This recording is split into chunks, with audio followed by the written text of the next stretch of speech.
¿Alguna vez te has sentido invisible en tu propia casa? Yo sí. Dicen que no conoces realmente a una persona hasta que la vida te pone a prueba y ves quién te ofrece un paraguas y quién se queda bajo el suyo, fingiendo no verte ahogarte. No esperaba riquezas. Ni siquiera esperaba el tipo de amor que inunda las habitaciones con rosas y declaraciones grandilocuentes. Solo quería a alguien que no se acobardara cuando las cosas se pusieran difíciles. Pero en cambio, encontré a un hombre que me llamaba pobre, no solo en dinero, sino en espíritu. El día que más lo necesitaba, miró un presupuesto médico de $50,000 y me dijo que fuera realista. Pero a la enfermedad no le importa si eres realista. Solo le importa si estás preparado. Y yo estaba preparada, pero no como él imaginaba. Porque lo que él no sabía, lo que nadie sabía, era que yo había heredado algo más que genes y determinación. Había heredado un nombre. Una confianza. Un legado. Y cuando llegó el día, no era yo quien estaba en bancarrota. Era él. Esta no es una historia de venganza. Ni siquiera es una advertencia. Es simplemente lo que sucedió cuando el silencio se enfrentó a un imperio. Si aún no te has suscrito, hazlo ahora. Todo empezó con un cosquilleo. Una sensación extraña, casi imperceptible, justo debajo de las costillas, como un latido que no era mío. Dejé de tender la ropa, con la mano suspendida sobre una camiseta húmeda, y esperé a que pasara. Lo hizo rápidamente. Así que seguí doblando, seguí moviéndome, porque eso es lo que hacemos las mujeres como yo. Seguimos adelante con las cosas que no entendemos hasta que se vuelven innegables. Esa noche, durante la cena, lo mencioné, de pasada, con una sonrisa, como si fuera más divertido que alarmante. Él ni siquiera levantó la vista del teléfono. Probablemente solo necesitas comer mejor, murmuró, sin dejar de mirar la pantalla. Asentí. Claro. Solo era la comida. Solo estaba cansada. Solo era algo sin importancia. Me tragué el resto de la conversación con el arroz. Pero las palpitaciones volvieron. Luego vino la presión. Después, los mareos, momentos breves y agudos en los que la habitación daba vueltas y tenía que agarrarme a una silla para mantener el equilibrio. Cada vez se lo contaba. Sin dramatismos. Sin desesperación. Solo como se le dice a alguien que debería preocuparse. Él asentía. A veces decía: te preocupas demasiado. Dejé de mencionarlo después de la quinta vez. Es extraño cómo empieza el silencio, no con una decisión, sino con el agotamiento. Le cuentas tu dolor a alguien tantas veces que, cuando lo trata como ruido de fondo, acabas por dejar de hablar. Empiezas a preguntarte si tal vez está todo en tu cabeza. O peor aún, que no es lo suficientemente importante como para que alguien se detenga a pensar en ello. Pedí cita con el médico yo misma. Él no vino. Dijo que tenía una reunión. No discutí. En realidad, no esperaba que viniera, pero algo en su tono al confirmarlo me hizo sentir el pecho más pesado que los síntomas. Así que me senté sola en esa fría sala, escuchando cómo el tono del médico pasaba de informal a cauteloso. Palabras como pruebas, derivación y urgencia se intercalaban entre frases corteses, y yo asentía como si lo entendiera todo. Cuando llegué a casa, él estaba en el garaje encerando el coche. Me quedé en la puerta un segundo más de la cuenta antes de que se diera cuenta de que estaba allí. No me preguntó cómo había ido. Solo me entregó un recibo y me pidió que lo archivara. No era para el médico, sino para una pieza que había pedido por internet. Para entonces, el cosquilleo se había convertido en algo más. Algo con peso. Algo que sentía cuando subía las escaleras o me quedaba despierta hasta muy tarde. Pero lo que más me dolía no era el dolor físico. Era ver a alguien con quien compartes la cama actuar como si tu salud fuera una nota al margen en su día. Empecé a acostarme más temprano y a levantarme más temprano, solo para tener un espacio donde no me sintiera invisible. La distancia entre nosotros no estaba marcada por discusiones, sino por la ausencia. Un distanciamiento lento y silencioso.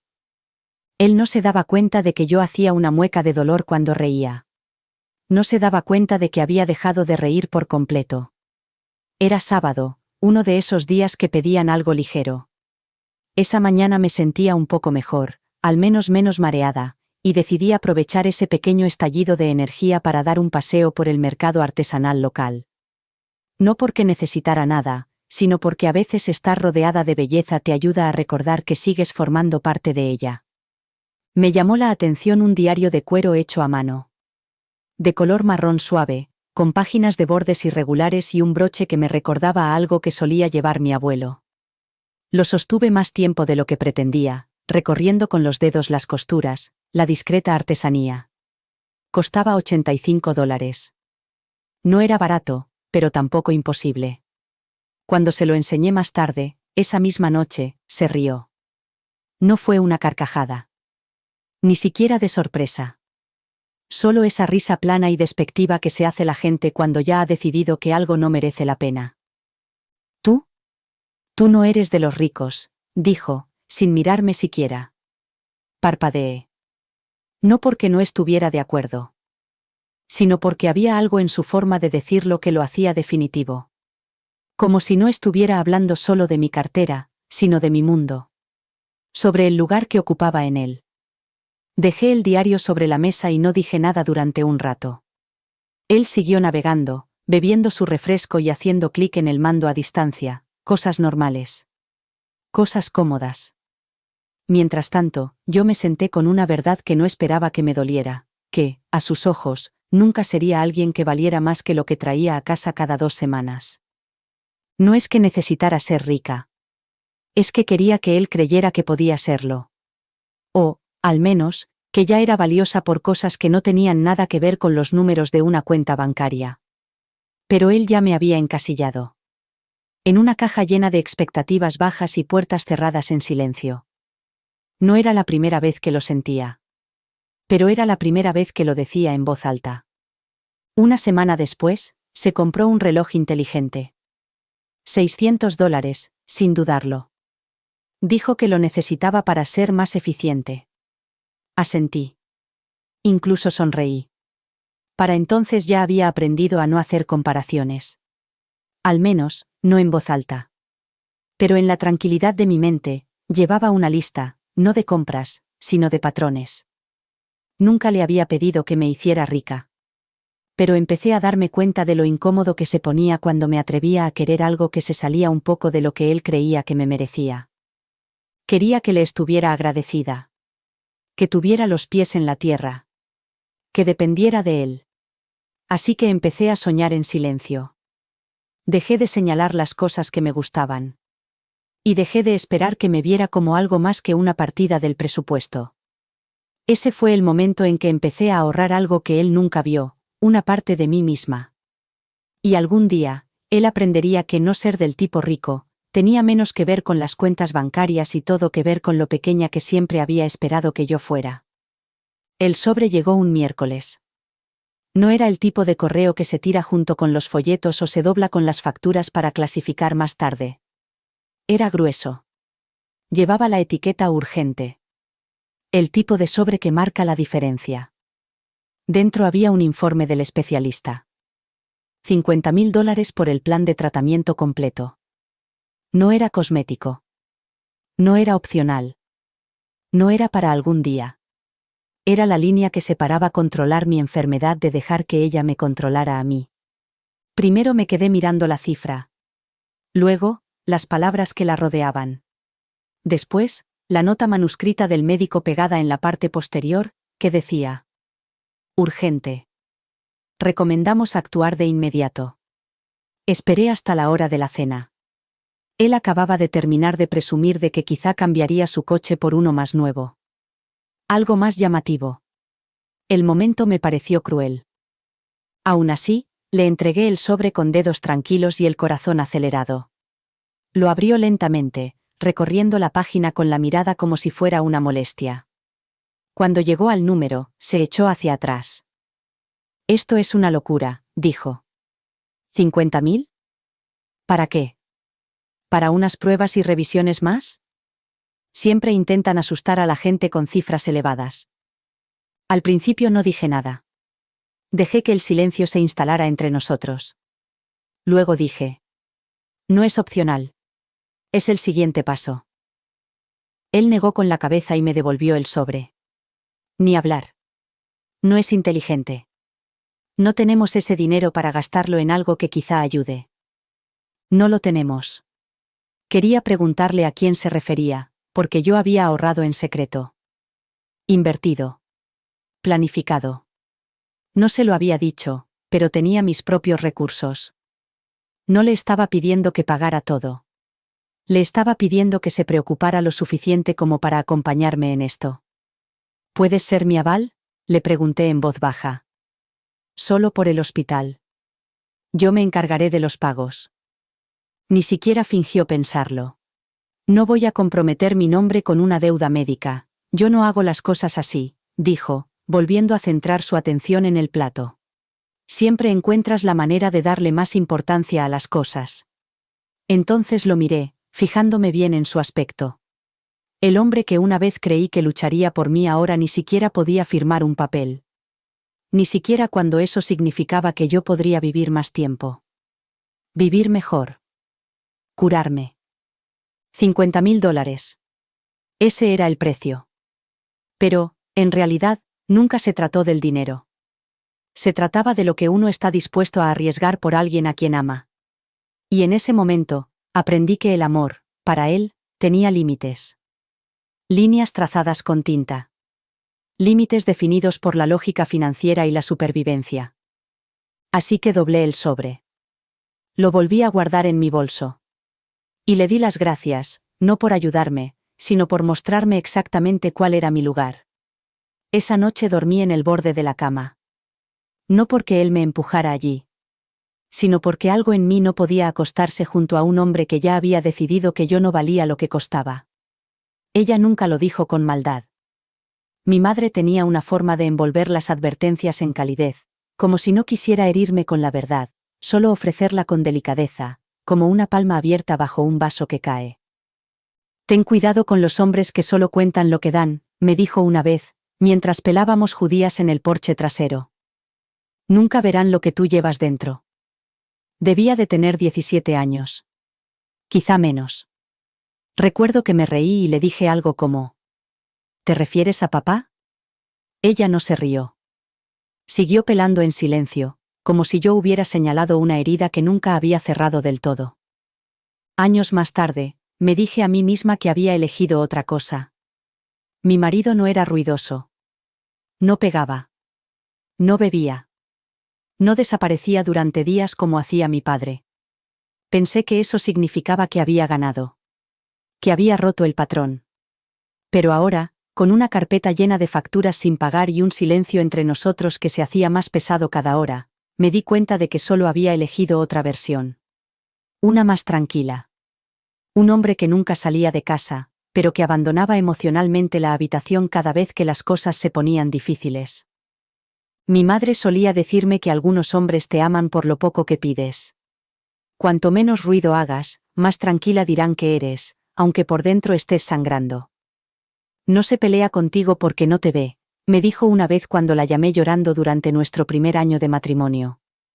Solo ama las partes de ti que le hacen la vida más fácil, le dije que no lo entendía. Ella solo suspiró. Ese suspiro largo y cansado que las madres reservan para las hijas que aún creen que saben más que ellas. Recordé ese suspiro ahora, tumbada en una cama junto a un hombre que no podía firmar mi supervivencia, un hombre que amaba la versión de mí que no le costaba nada. La mujer que cocinaba en silencio, sonreía cuando tocaba y no mencionaba que el corazón le latía con fuerza o que le temblaban las manos sobre los fogones. Pero yo ya no era esa mujer. La enfermedad no pide permiso para cambiarte. Reescribe tu cuerpo, tus prioridades y tu paciencia. Y la mía había sido reescrita más veces de las que podía contar. Me senté en el borde de la cama y miré hacia la oscuridad. La luz de la luna se filtraba débilmente a través de las cortinas, suave y tranquila. Casi podía oír la voz de mi madre en ella. No dejes que tu silencio se confunda con aprobación, me susurró una vez mientras me peinaba después de un desengaño amoroso.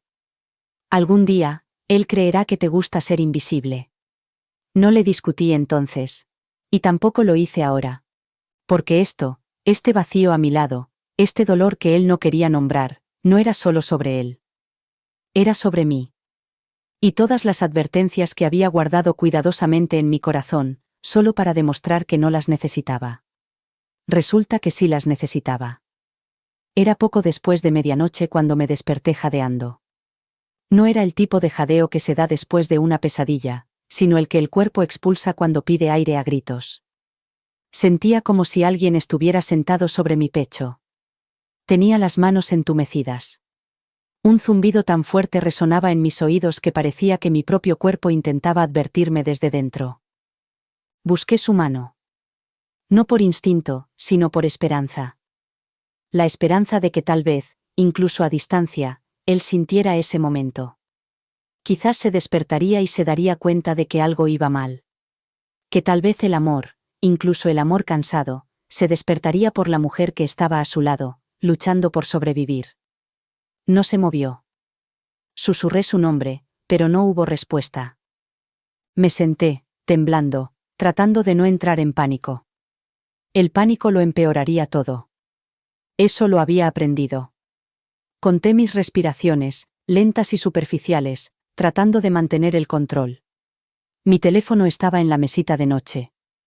Lo alcancé, casi lo dejo caer, y finalmente marqué el número de la enfermera de la consulta del especialista. Mi voz temblaba mientras le describía lo que sentía. Me dijo que fuera inmediatamente. Esa palabra se me quedó grabada. Inmediatamente. Me puse de pie, con las piernas apenas sosteniéndome, y caminé lentamente hacia el armario para coger mi abrigo. Él seguía durmiendo. Plácidamente. Sin moverse. Sin preguntas. Sin un ¿estás bien? Ni siquiera el roce de las sábanas. Lo miré por última vez antes de salir de la habitación. Parecía tan tranquilo. Tan inconsciente. Como si el mundo no se estuviera derrumbando dentro de la mujer con la que compartía la cama. Conduje hasta urgencias. No lloré por el camino. Ya había pasado la fase de llorar. La fase de suplicar que estuviera allí. Lo que se apoderó de mi pecho, con más fuerza que la presión con la que me había despertado, fue la certeza de que estaba profundamente, aterradoramente sola. En la cama del hospital, rodeada de máquinas y preguntas, respondí educadamente a todas las enfermeras. Les dije que había venido sola. No les dije que había alguien en casa. No quería explicar por qué no estaba allí. No quería que me miraran con lástima. Al amanecer, el peligro inmediato había pasado. Estaba lo suficientemente estable como para irme a casa, aunque me programaron más pruebas. La enfermera me preguntó si alguien podía venir a recogerme. Negué con la cabeza y dije que no. No porque nadie pudiera, sino porque quien debería haberlo hecho no sabía que me había ido. Cuando volví a entrar en casa, la cafetera ya estaba preparando café. Él estaba en la cocina, mirando el móvil, con la misma ropa que llevaba la noche anterior. Levantó la vista y dijo con indiferencia: «Buenos días. Te has levantado temprano». Me quedé allí, con las llaves en la mano, con el corazón destrozado por todo lo que él no había notado. Y entonces me di cuenta de que algunas despedidas no se dicen con palabras. Algunas se producen en el borde de la almohada, en el espacio donde alguien podría haberse vuelto hacia ti, pero no lo ha hecho. El olor a cuero nuevo me golpeó antes de ver el coche. Estaba aparcado en la entrada cuando llegué a casa después de una cita de seguimiento, de esas que te dejan con más preguntas que respuestas. El médico había utilizado palabras como progresivo y agresivo. Asentí con la cabeza, agarrando la carpeta con las recetas y las instrucciones como si fuera una armadura. Pero ningún papel puede suavizar el peso de escuchar que tus pulmones luchan por recordar cómo mantener la vida. Me recibió fuera, radiante, con las llaves en la mano como un niño con un juguete nuevo. «No vas a creer el trato que conseguí», dijo, abriendo las puertas con un toque. Las luces parpadearon como aplausos. Era elegante. Gris oscuro. El tipo de coche que llama la atención en los semáforos. Me abrió la puerta del copiloto con una amplia sonrisa. Entré porque no tenía fuerzas para explicarle que me costaba respirar y me dolían las costillas. No quería aguarle la alegría. Me enseñó las características. El techo solar, los asientos calefactables, el navegador integrado. Me habló de la potencia y el consumo de combustible, y de cómo el concesionario prácticamente le había suplicado que se lo llevara. Yo le escuchaba. Pero solo podía pensar en el tanque de oxígeno que el médico me había dicho que podría necesitar si las cosas seguían empeorando. No le había contado esa parte. No le había dicho que algunas noches me sentaba erguida en el sofá para evitar que los pulmones se me colapsaran por el pánico. Que contaba los pasos que daba por la casa como si fuera un frágil secreto. Que a veces ensayaba cómo pediría ayuda si no pudiera hablar. No dije ni una palabra. Esa noche nos llevó a cenar para celebrarlo.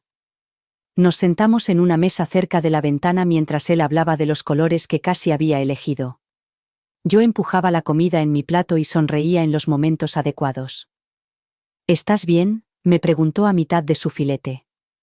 Solo cansada, respondí. Él asintió. Deberías tomártelo con calma, el estrés empeora las cosas. Casi me echo a reír. Pero no tenía suficiente aire en los pulmones como para desperdiciarlo. Esa noche, me quedé en el garaje después de que él se acostara. Pasé los dedos por el capó del coche, frío, liso, ajeno al peso que se respiraba en nuestra casa. Era extraño cómo algo tan bonito podía parecer una traición, cómo podía estar allí tan silencioso mientras yo jadeaba en busca de aire 2 habitaciones más allá. Había comprado un símbolo de movimiento, de llegada, de progreso. Y yo seguía rezando para despertar con aire en los pulmones. No era el coche lo que me dolía. Era que él se consideraba digno de un lujo, mientras que a mí me veía como un gasto. Y en algún punto entre el pago inicial y mis recetas médicas, me di cuenta de que ya había tomado una decisión. Invertiría en lo que le emocionaba. Y yo ya no estaba en esa lista. La pregunta no fue en voz alta. Él no gritó. Ni siquiera levantó la vista de su ordenador portátil. Pero, de alguna manera, esas 7 palabras me atravesaron más profundamente que cualquier discusión. ¿Para qué necesitas tanto? Había ensayado mi pregunta cuidadosamente, en un tono suave. Una explicación clara. Sin emoción. Solo hechos, como a él le gustaba. Me senté en el borde del sillón, con la carpeta médica abierta en mi regazo y las facturas ordenadas y sujetas con clips. Incluso había resaltado las secciones que mostraban la urgencia, la necesidad. No quería parecer desesperada. Solo responsable. No te lo pido todo, dije. Solo que me ayudes con una parte. Un puente, eso es todo. El resto lo pagaré con mis ahorros. Parpadeó lentamente y luego me miró como si estuviera hablando en otro idioma. 50.000 ya es ridículo. ¿Pero ni siquiera 20? Se burló. Eso es un año de universidad. Una casa pequeña en algunos estados. Sonreí, no porque fuera gracioso, sino porque a veces la única forma de no derrumbarse es fingir que no estás al borde del abismo. Se trata de mi salud, dije en voz baja. Hizo un gesto con la mano, descartando tanto mi afirmación como, según me pareció, mi realidad. La gente vive con cosas todos los días. Estás actuando como si esto fuera una sentencia de muerte. No tenía energía para discutir con alguien que no había estado allí a las 3 de la madrugada, cuando se me cortó la respiración y la habitación giró como un tío vivo del que no podía bajarme. No le recordé que había conducido sola hasta el hospital. Que había rellenado formularios con manos temblorosas y sonreído educadamente a desconocidos mientras intentaba no derrumbarme. Solo lo miré. Lo miré de verdad. El hombre con el que me había casado tenía ambición, confianza y un plan para cada situación, excepto para aquellas que requerían que fuera tierno. Podía calcular tipos de interés y comparar características de coches, pero no podía sentarse a mi lado el tiempo suficiente para comprender el miedo a no despertarme a la mañana siguiente. Ese tipo de matemáticas no le cuadraban. Yo era demasiado cara, demasiado compleja, demasiado humana. Cerró el portátil. Era su forma de terminar las conversaciones que no le gustaban. Quizá deberías buscar alguna beca o algo así, me sugirió mientras se levantaba. Recaudaciones de fondos en la iglesia. Hay programas para gente en tu situación. Gente en tu situación. Como si yo hubiera vagado hasta esta enfermedad. Como si la hubiera elegido. Salió de la habitación, y yo me quedé allí sentada, mirando el sobre que tenía en las manos. Aún estaba caliente por el calor de mis palmas. Aún estaba llena de esperanza, aún no había aprendido a enterrarla. Doblé los papeles lentamente. Los volví a guardar en la carpeta. La deslicé bajo el cojín del sillón como un secreto que ya no estaba dispuesta a compartir. No lloré. No hablé. Me quedé allí sentada, respirando en silencio, porque, al parecer, incluso eso era pedir demasiado. La carta venía en un sobre color crema, sin remitente, solo con mi nombre escrito con una letra delicada que no había visto en años. Casi no la abrí. Llegó entre facturas médicas y ofertas de tarjetas de crédito preaprobadas, como si también hubiera olvidado su importancia. Reconocí la letra antes de ver la firma. Tía Luis. No era una familia muy ruidosa. No horneaba galletas ni asistía a las cenas de los domingos. Pero ella me veía. Incluso cuando era niña y seguía a los adultos que hablaban por encima de mi cabeza, se agachaba y me hacía preguntas reales con espacio para respuestas sinceras. Había estado callada desde su diagnóstico, 2 años atrás. Intercambiábamos tarjetas de Navidad. Una llamada telefónica que terminaba demasiado rápido. Y luego, silencio. No sabía lo mal que estaba. No sabía que había fallecido. Dentro del sobre había una carta, doblada una vez. Sin florituras. Sin sentimentalismos. Solo Luis, directa, reflexiva y más perspicaz de lo que la gente creía. Si estás leyendo esto, es que ya no estoy. Pero no te he olvidado. Te he observado desde la distancia. Me he dado cuenta de cómo siempre has elegido la modestia para que los demás se sintieran cómodos. Sé lo que eso le cuesta a una mujer. Este es mi regalo para asegurarme de que nunca tengas que volver a hacerlo. El resto de la carta era lenguaje legal. Instrucciones. Nombres de bufetes de abogados. Documentos fiduciarios. Me lo había dejado todo a mí. La casa de Vermont. Las propiedades en alquiler en Atlanta. Las acciones sin voto en una empresa de software en la que había invertido antes de que nadie hubiera oído hablar de ella. No era solo una herencia. Era un imperio. Y yo no sabía nada de ello. Lo había construido en silencio, igual que yo había intentado sobrevivir, con dignidad, con moderación y sin necesidad de aplausos. Me senté a la mesa de la cocina, con la carta temblando en mis manos, mientras el peso de su confianza en mí me oprimía más que la enfermedad. Levanté la vista y lo vi a través de la ventana. Estaba lavando su coche nuevo y puliendo algo que ya brillaba ayer. Un hombre tan obsesionado con las apariencias que nunca se le ocurrió preguntarme qué escondía en mi corazón, ni siquiera mi nombre. Una vez me dijo que yo no era de las que tenían dinero. Y sin embargo, allí estaba yo, con la prueba de que alguien veía claramente mi valor y me había confiado su legado. No corrí a decírselo. No le mostré los papeles en la cara ni le grité desde el porche como en las películas. Simplemente doblé la carta, la guardé en el cajón debajo de los manteles de repuesto y sonreí para mis adentros. Hay algo sagrado en ser subestimado. Algo poderoso en que te consideren pequeño y descubrir que nunca fue tu destino. No necesitaba que él supiera lo que tenía. Todavía no. Porque no era solo dinero, era la devolución de todo lo que me habían dicho que minimizara. Y yo ya había terminado de minimizarme.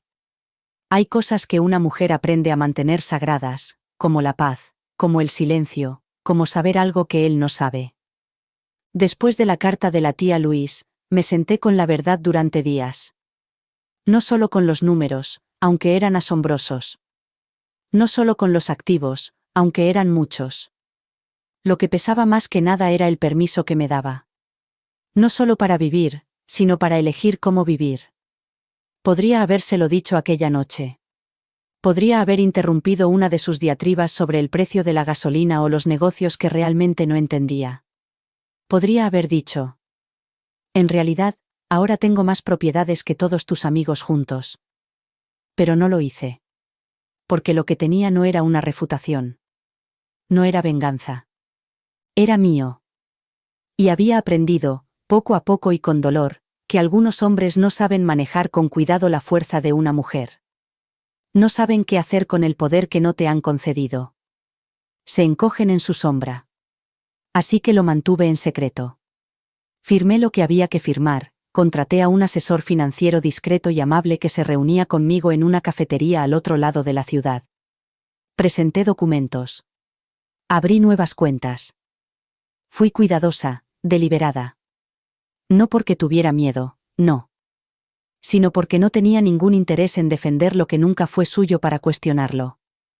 Recordé la noche en que me dijo que yo no era de las que se hacían ricas. La forma en que sus ojos se nublaron, como si mi futuro ya estuviera escrito con tinta indeleble. Y, sin embargo, ahí estaba yo, construyendo poco a poco un patrimonio en su punto ciego. Invertí en 2 propiedades más. Discretamente. Un dúplex. Un pequeño local comercial. Ambos ya generaban ingresos. No necesitaba presumir. Los cheques llegaban sin falta. ¿Y lo más extraño? No se dio cuenta de nada. No me preguntó dónde desaparecía los jueves por la tarde. No cuestionó las carpetas de cartón que ahora llevaba en mi bolso. No se preguntó por qué de repente dejé de reaccionar cuando hablaba del precio de las cosas. Le gustaba demasiado el sonido de su propia voz como para notar el cambio en la mía. Hay una especie de alegría en la riqueza silenciosa. Una especie de dignidad en saber que podrías corregir las suposiciones de alguien, pero que en cambio decides dejar que la verdad espere hasta que esté lista para ser vista. Él seguía quejándose de las facturas. Seguía pidiéndome que fuera práctica. Seguía haciéndome sentir que tenía suerte de que me tolerara.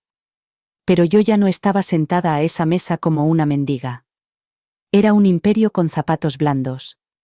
Y mientras él se aferraba a la ilusión del control, yo construía un mundo al que él no sería invitado, no porque yo fuera cruel, sino porque nunca se molestó en llamar a la puerta.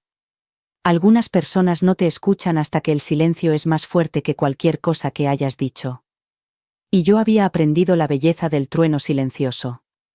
No necesitaba decirle que valía 2 millones. Con el tiempo, el mundo lo susurraría por mí.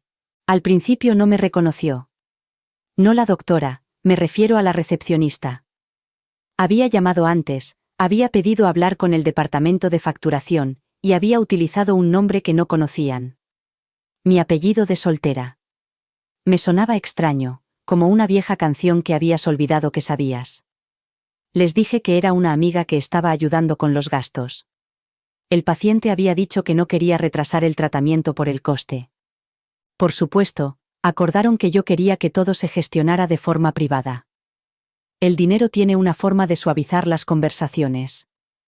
Así que entré con una chequera envuelta en un pañuelo y gafas de sol sobre los ojos cansados. Y escribí el importe total. No el depósito. Ni un plan de pago. Los $50.000 completos. La mujer de la recepción parpadeó al ver la cifra y luego me miró. Sonreí suavemente y le dije que era importante. Ella asintió con la cabeza, con la mirada fija en mí, como si quisiera preguntar más, pero supiera que no debía. El doctor salió por casualidad, pasando por delante de la ventana de cristal justo cuando yo me marchaba. Se detuvo. Inclinó la cabeza. ¿La conozco?, preguntó amablemente. Me encogí de hombros. No, la verdad es que no, respondí. Pero gracias por lo que hace. Me dedicó una sonrisa cortés y volvió a entrar. No sabía que yo era la mujer que se había sentado en su despacho 2 semanas antes, pequeña, callada y ansiosa por cada dólar que necesitaba para sobrevivir.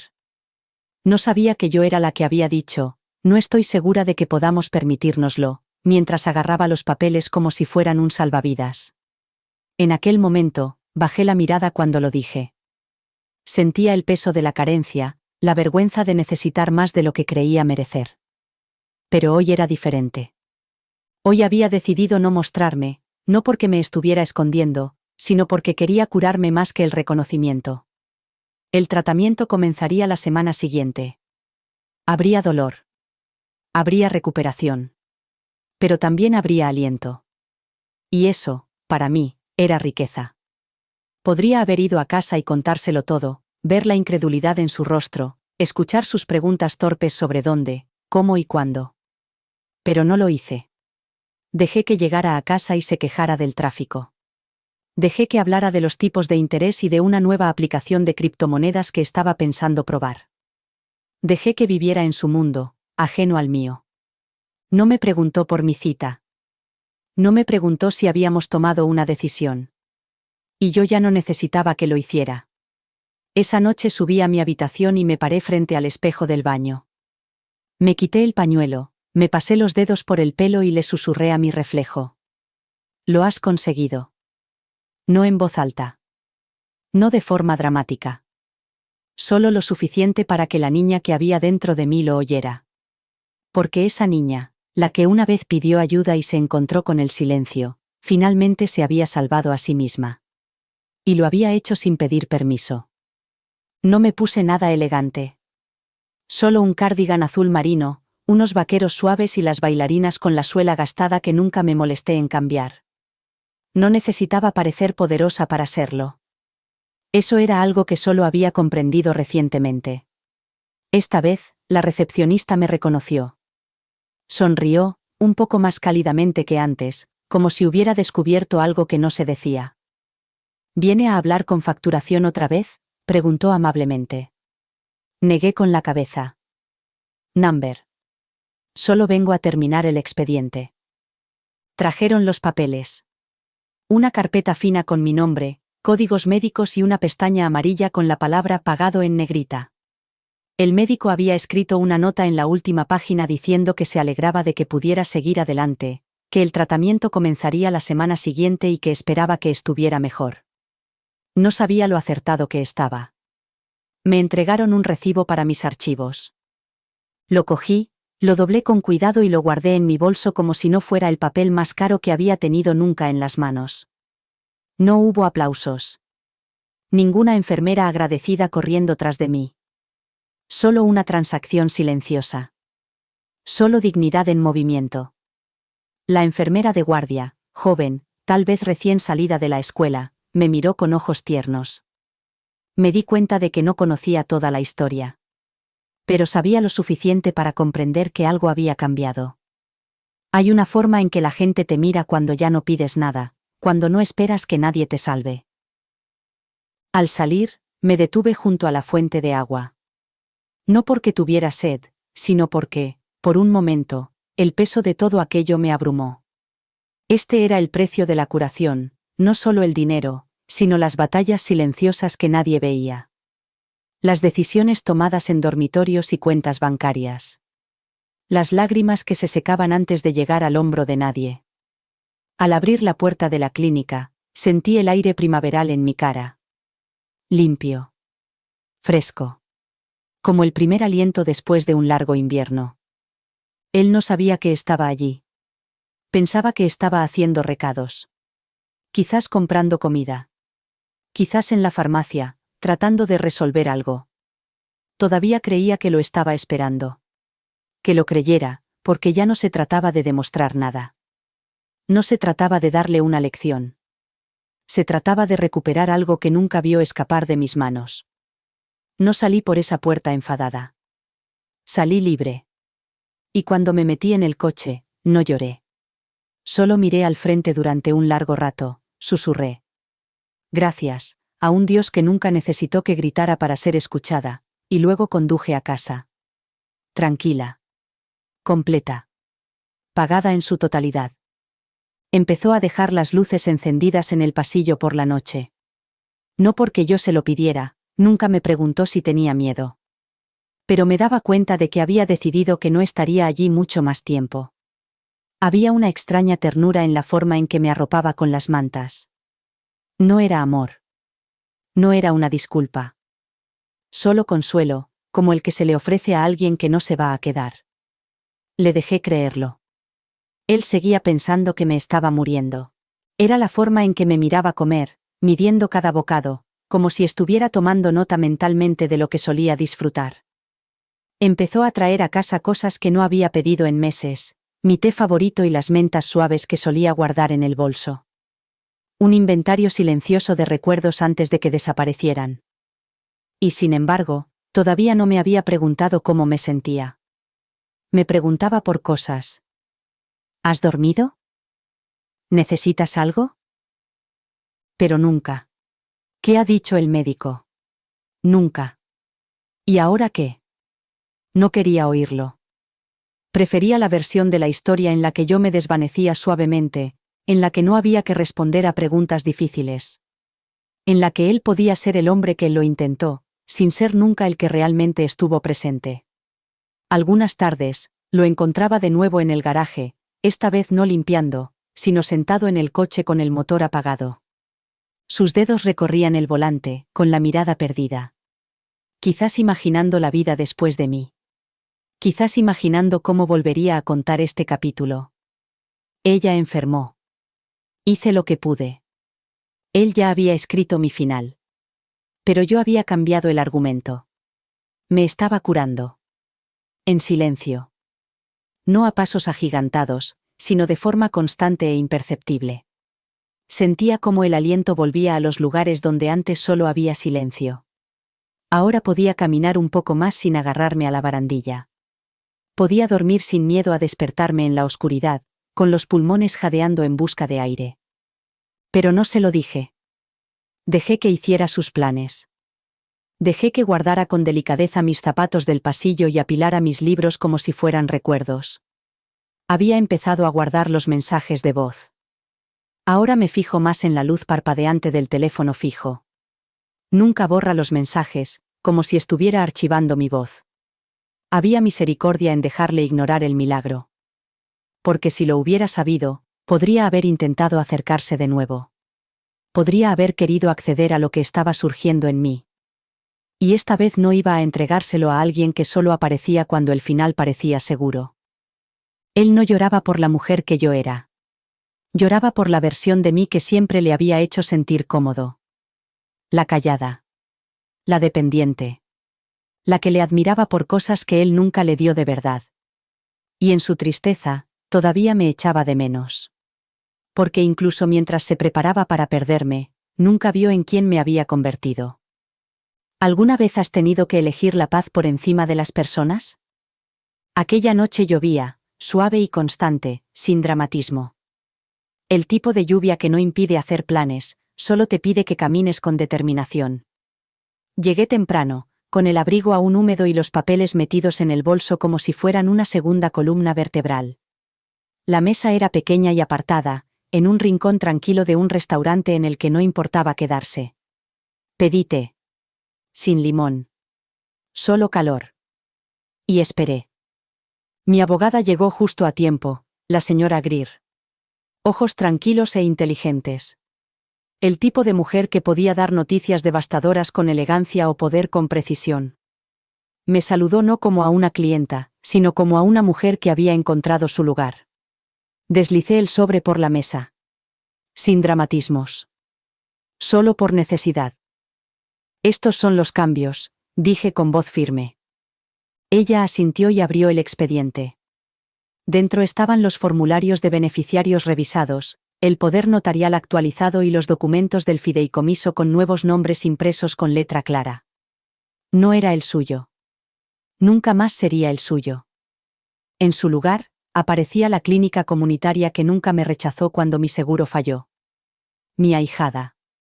2 mujeres que conocí en terapia de grupo y que intentaban terminar sus estudios mientras luchaban contra el mismo diagnóstico que yo había sobrevivido. Y, por supuesto, el fondo de becas de la tía Luis para chicas a las que les habían dicho que pedían demasiado solo por existir. La señora Greer los leyó con silenciosa reverencia, deteniéndose solo una vez. ¿Está absolutamente segura?, preguntó. Nunca lo he estado más, respondí. No se trata de ira. Se trata de precisión. Ella sonrió. Entonces lo presentaremos a primera hora de la mañana. Será definitivo al final de la semana. No brindamos. No era ese tipo de celebración.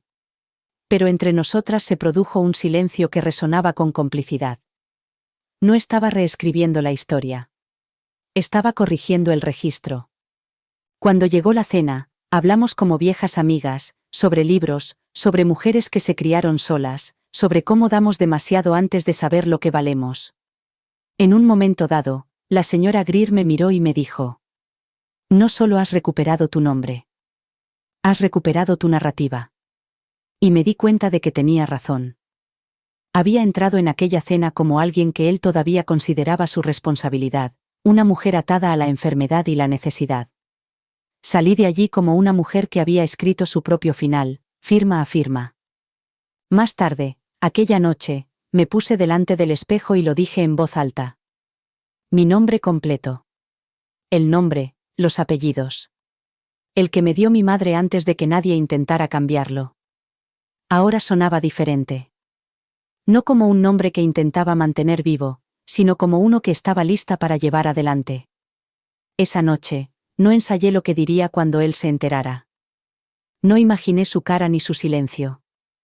No era necesario. Porque este capítulo no era para él, era para la niña que una vez susurró su valor y finalmente lo dijo en voz alta.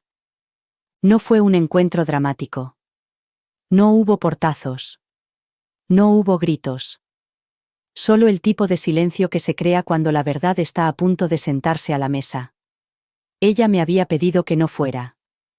Dijo que prefería que los documentos hablaran por sí mismos. Lo entendí. Algunas verdades tienen más peso cuando las dice otra persona, alguien que no está tratando de ser amado al contarlas. Así que esperé en la sala de conferencias, un espacio neutral suavizado por plantas en macetas demasiado pequeñas, y un cuadro de un lago que nunca cambiaba de estación. Llegó 5 minutos tarde, con el teléfono en la mano, todavía revisando los correos electrónicos como si no estuviera a punto de perder el equilibrio. Mi abogada se presentó. Él se sentó. Ella sacó el expediente de mi maletín lentamente, no para causar efecto, sino por precisión. Era el tipo de entrega que debía ser mesurada, no suavizada. Esta reunión es para informarle de los cambios realizados en el patrimonio de su esposa, comenzó ella. Él parpadeó, confundido. ¿Patrimonio? Ella asintió con la cabeza. La semana pasada, su esposa finalizó las modificaciones de su testamento, fideicomiso y designación de beneficiarios. Los activos que figuran en los documentos son considerables. Ella me pidió que se lo comunicara formalmente. Le puso la hoja resumen delante. Línea por línea, activo por activo. Propiedades inmobiliarias, carteras de inversión y acciones con dividendos. Un imperio silencioso, todo catalogado en filas ordenadas. Y luego, al final, la parte que cambió el ambiente de la sala. Usted no figura como beneficiario, dijo con sencillez. Él no respondió de inmediato. Se limitó a mirar el papel como si lo hubiera traicionado. Luego levantó la vista. ¿Me está diciendo que todo esto es de ella? Sí. Y no me lo dijo. No tenía por qué hacerlo. Observé cómo se hundían sus hombros y cómo apretaba los dedos contra el brazo de la silla. Su mundo no daba vueltas. Solo su percepción de quién había sido ella. Intentó hablar. No pudo. Lo intentó de nuevo. ¿Tomó todas estas decisiones sin mí? Las tomó para proteger lo que había construido, dijo ella. Él abrió la boca como si quisiera discutir, pero no le salieron las palabras. No porque no las tuviera, sino porque nada de lo que pudiera decir cambiaría el papel que tenía en las manos. Finalmente, la miró. ¿Por qué me lo dice usted? Pensó que así lo entendería mejor. Él exhaló sin darse cuenta de que había estado conteniendo la respiración. Ella recogió los documentos que quedaban y los guardó en una carpeta. Si tiene alguna pregunta, estoy a su disposición. Pero las decisiones son definitivas. Él no asintió. No se movió. Se quedó allí sentado, un hombre reordenando el rompecabezas de alguien a quien creía conocer. Y yo lo entendí. Porque ella no solo había cambiado su testamento. Había cambiado la historia en la que él creía estar escrito. ¿Quieres decir que ella valía? No se movió durante mucho tiempo. Se quedó allí sentado, ligeramente encorvado, sosteniendo el papel como si fuera a desintegrarse si parpadeaba con demasiada fuerza. Sus labios se movieron una o dos veces, pero no salió ningún sonido. Era la mirada de un hombre que se daba cuenta de que el suelo bajo sus pies se había movido, y que llevaba moviéndose mucho más tiempo del que él se había molestado en notar. Ella esperó. No por lástima. Por respeto al momento. Finalmente, él levantó la vista y dijo en voz baja, casi ronca. ¿Quieres decir que ella valía todo eso? No había sarcasmo en su tono. Ni amargura. Solo desconcierto. Como si la palabra merecer nunca hubiera pertenecido a ella hasta ese momento. Sí. Dijo ella simplemente. La merecía. Él volvió a fijar la vista en los números. Su dedo recorrió uno de los totales, como si intentara sentir la realidad a través de la tinta. Pero ella nunca actuó como si lo mereciera. Ella me entrelazó las manos con calma. Eso es porque tu definición de riqueza nunca tuvo cabida para ella. Él levantó la vista rápidamente. Una expresión defensiva cruzó su rostro, pero desapareció con la misma rapidez. Siempre estaba pidiendo cosas, dijo en voz baja. Ayuda. Apoyo. Eso creía yo. Se calló. Creía que si tenía algo, yo lo sabría. No lo construyó para que tú lo supieras, respondió ella. Lo construyó porque nadie más lo haría. Él se recostó en su asiento, con los ojos nublados. Pensaba que era débil. Ella te dejó creer eso, dije. A veces, la supervivencia parece debilidad cuando no eres tú quien la vive. El silencio se prolongó. Luego, en voz baja, él preguntó. ¿Este fue siempre su plan? ¿Dejarme fuera? No, respondí. No era un castigo. Era protección. Ella se dio cuenta de quién la veía realmente y quién no. Él asintió lentamente, sin mirarla todavía. Luego, con más desesperación de la que probablemente pretendía, preguntó. ¿Ella dijo algo? ¿Sobre mí?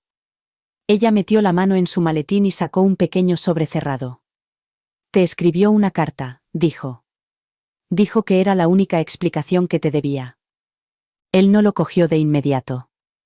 Se limitó a mirarlo como si fuera demasiado ligero para soportar el peso que ahora tenía.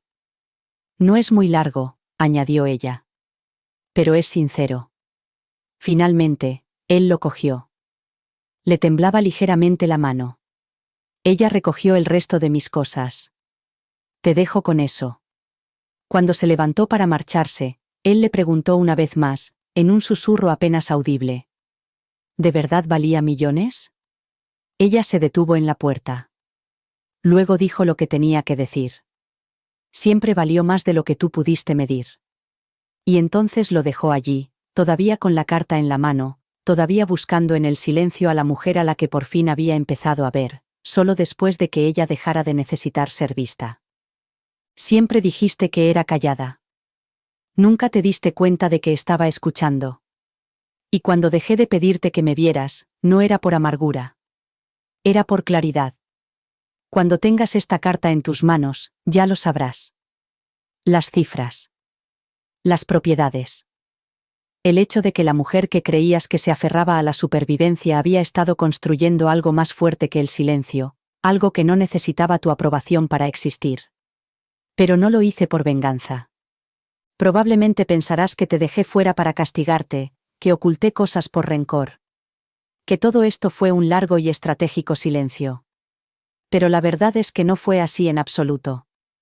Lo hice para proteger la versión de mí misma que nunca viste, la que dejó de suplicar que la creyeras. La que pagó su propio tratamiento, mientras tú te comprabas zapatos nuevos.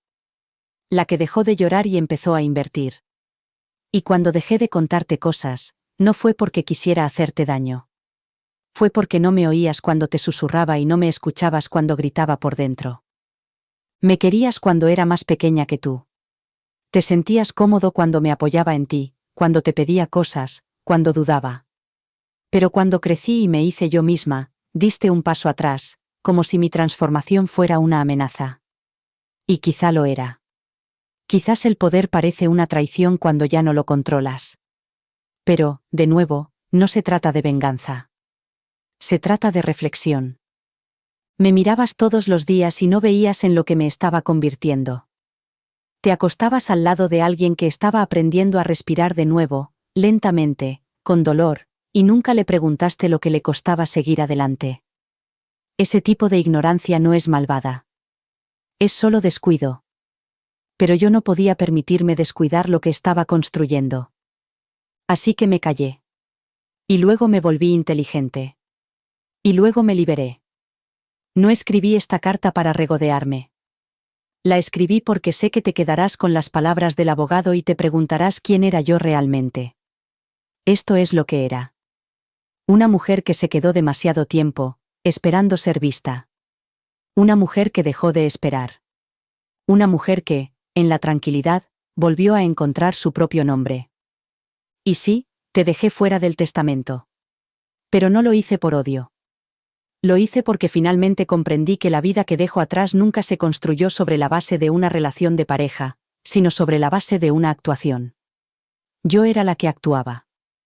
Y he dejado de hacerlo.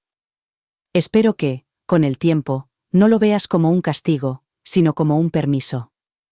Para volver a mirar. A mí. A ti mismo. Al espacio entre la vida que compartimos y la verdad que te negaste a afrontar. Porque yo no valía millones, siempre fui invaluable. Y ahora, yo también lo sé. La última vez que lo vi, se quedó en la puerta como si fuera a decir algo. Como si todo el peso de lo que finalmente había aprendido se tradujera en una sola frase clara. Pero las palabras no salen fácilmente cuando el silencio ha sido tu lenguaje durante años. Sostenía la carta en la mano, ahora arrugada, leída más de una vez. Lo noté por la forma en que su pulgar se detenía en el pliegue inferior. Quizás aún esperaba que hubiera algo más escrito debajo de mi firma. Algo más suave. Algo que dejara la puerta entreabierta. Pero no había nada. Había dicho todo lo que tenía que decir. No para ser escuchada, sino para terminar. Pasé junto a él lentamente, con las llaves en la mano y los hombros rectos. No con orgullo, sino con paz. No la paz ruidosa que exige ser notada, sino la paz tranquila que ya no espera permiso para existir. No me detuvo. Ni con una palabra. Ni con un gesto. Y eso me dijo más que cualquier otra cosa. Porque la verdad es que él nunca lo entendería. Ni lo que me costó quedarme. Ni lo que me costó marcharme. Ni el valor que tenía mucho antes de encontrar los papeles que lo demostraban. Pero eso es lo que tiene el valor, que no se valida con el reconocimiento. No espera aplausos. No crece porque alguien finalmente lo vea. Crece porque tú lo haces. Me metí en el coche, eché un último vistazo a la casa que solíamos llamar hogar y exhalé. No había dolor. Ni nostalgia. Solo liberación. Detrás de mí quedaban años de encogerme para encajar. De suavizar mi voz. De cambiar la claridad por el compromiso. ¿Y delante? Delante había espacio. Respiración. Una vida diseñada con espacio para todas las partes de mí que solía ocultar. Él contará la historia de otra manera, estoy segura. Quizás dirá que guardaba secretos. Quizás lo llamará traición. Pero lo que no dirá, lo que no puede admitir, es que solo dejé de contarle cosas después de que él dejara de escucharme. Y al final, no importa. Porque ahora sé que no es necesario que conozcas mi valor para que yo lo tenga. No es necesario que estés de acuerdo para que yo siga adelante. No es necesario que lo entiendas para que yo florezca. Conduje sin música, con las ventanillas bajadas, dejando que el viento se llevara cualquier pedazo de mí que aún pensaba que necesitaba cerrar. Yo número. Algunas historias no necesitan un final perfecto. Solo una salida fuerte. ¿Y la mía? La mía fue silenciosa, segura y completa. Puede que él nunca me mire y vea un imperio. Pero ahora camino como uno. Y nunca seré más pobre por lo que dejé atrás. No llamó. No de inmediato. No después de la carta. Ni siquiera después de que el silencio se extendiera lo suficiente como para tragarse los años que nos separaban, pero sabía que la había leído más de una vez. Lo sentía. Algunas verdades no caen con estrépito. Se asientan lentamente, Como el polvo después de una demolición. No necesitan tu atención. La exigen. Pasaron 3 días. Luego 4. Luego una semana. Esperaba un mensaje. Un párrafo. Incluso un explícamelo a altas horas de la noche. Pero no hubo nada. Y eso, curiosamente, fue una especie de paz. Porque entonces supe que por fin había dejado atrás la versión de mí que siempre había conservado. La mujer dulce y tranquila que siempre volvería para explicar su dignidad con palabras más amables. Ella ya no existía. Ahora él lo entendía. Un amigo me dijo que había vuelto al abogado, no para pelear, sino para preguntarle si la carta realmente había sido escrita por mí. Si yo había escrito realmente esas palabras.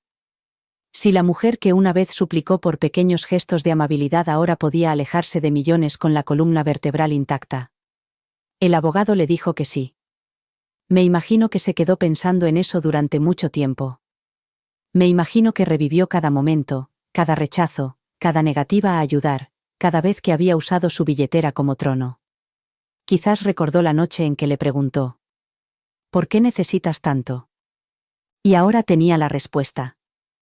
No solo en números, sino en la forma en que yo me había marchado intacta. Hay algo en saber que alguien ha seguido adelante, no por rabia, sino por reconocimiento. Te hace humilde. Silencia el ego. Y, si estás dispuesto, despierta el alma. Él siguió sin ponerse en contacto conmigo. Y yo no esperaba que lo hiciera. Porque, ¿qué quedaba por decir? Por fin había aprendido que el silencio, cuando se elige, es poder. Y cuando se soporta, es una consecuencia. Imagino que ahora guarda la carta en algún lugar. Quizás en el mismo cajón donde guarda los recibos de una vida que no salió como él pensaba. Me perdió mucho antes de que interviniera el abogado, mucho antes de la chequera, el diagnóstico y el testamento. Me perdió el día en que dejó de ver el oro en mi presencia, y empezó a medirme por lo que costaba. Así que no necesitaba una disculpa. No necesitaba una llamada telefónica ni una reconciliación. Lo que necesitaba ya era mío, distancia, paz. Y la alegría inquebrantable de saber que había construido algo hermoso y que me había marchado antes de que me destruyera. E incluso ahora, con todo lo que sabe. Sigue sin saber lo mucho que me costó marcharme en silencio. Pero yo sí lo sé. Y nunca lo olvidaré. La curación no siempre es ruidosa. No llega con fuegos artificiales ni grandes declaraciones. No derriba puertas ni exige testigos. Más a menudo, se parece a un viaje tranquilo lejos de la vida que una vez te convenció de dudar de tu propio reflejo. Un giro lento de la llave. Una respiración larga y profunda. La decisión de marcharse, no con ira, sino con claridad.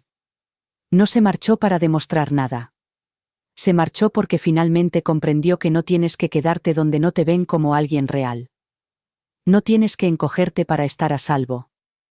No tienes que ser elegido para ser suficiente. La riqueza que llevaba consigo no estaba solo en los fondos fiduciarios o en la herencia. No estaba en los bienes inmuebles, los dividendos o el cheque final que llevaba solo su nombre. Estaba en cada decisión que tomaba cuando nadie aplaudía. Cada mañana, se levantaba y elegía la dignidad en lugar del drama. Cada respiro que tomaba sin pedir permiso para seguir respirando. Había aprendido que la paz es la última palabra. Que la venganza era algo demasiado insignificante como para perseguirla. Que la verdadera libertad es más fuerte que cualquier disculpa que llegue demasiado tarde. ¿Y lo más poderoso? Nunca necesitó que nadie validara lo que ya sabía. Porque cuando una mujer recuerda su valor, el mundo no necesita aplaudir. Ella no vuelve.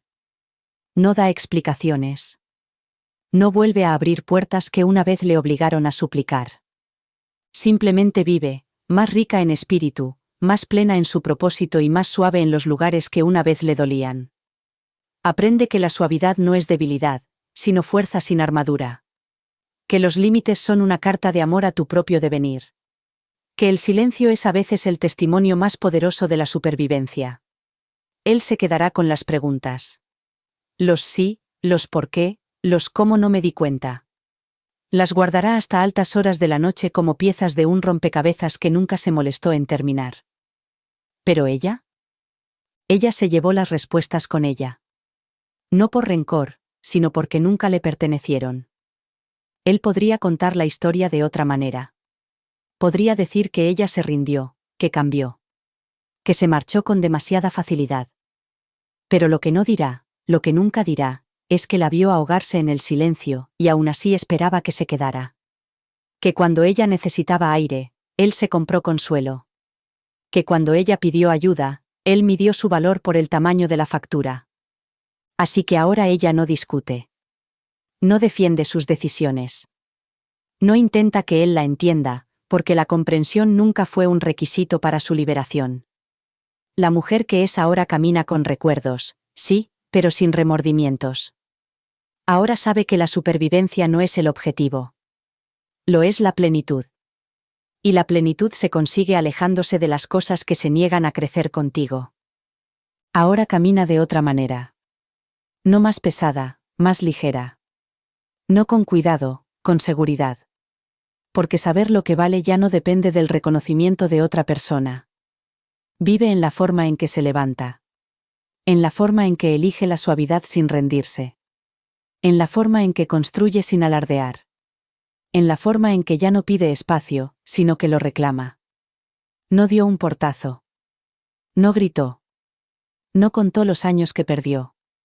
Contó los pasos que dio para volver a ser ella misma. Porque algunas historias no terminan con venganza, terminan con visión. Algunas mujeres no rugen. Recuerdan. Y vuelven a escribir. Él pensó que se marchaba con millones. Pero, ¿qué se llevó realmente? Paz. Poder. A sí misma.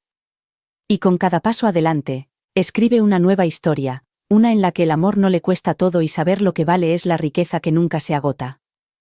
No, el mundo no se detuvo cuando ella se fue. Pero algo dentro de ella sí lo hizo. Y nunca volverá atrás. Gracias por estar aquí. Su viaje fue duro, pero la llevó de vuelta a sí misma. Vea otra historia impactante haciendo clic a la izquierda y no olvide suscribirse para escuchar más voces que merecen ser escuchadas.